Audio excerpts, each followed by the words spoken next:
ترمذی روایت ته رسول الله صلی الله علیه وسلم فرمای هوښیار انسان هغه دی چې هغه د خپل ځان سره محاسبه کوي. بهتر انسان هغه دی چې هغه عمل کوي داسې عمل چې پس د مرګ د ده په کار راشي. رسول الله صلی الله علیه وسلم نه صحابو تپوس وکړ چې یا رسول الله په مؤمنانو کې بهتره مؤمن کم یو انسان دی؟ غوره مؤمن کم یو انسان دی؟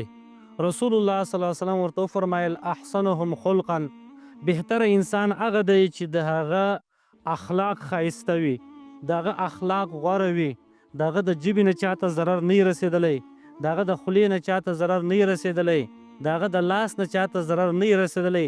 بهترین اخلاق چې د کم انسان دا غوره انسان دی. بیا صحابي تپوس وکړئ د الله رسوله په مؤمنانو کې هوښیار او اکیس انسان کم یو دی؟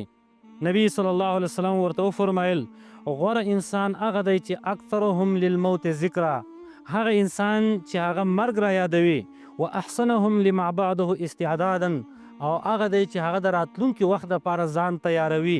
دغه خلک چې دي هوښیار دي، دغه خلک چې دي هغه غوره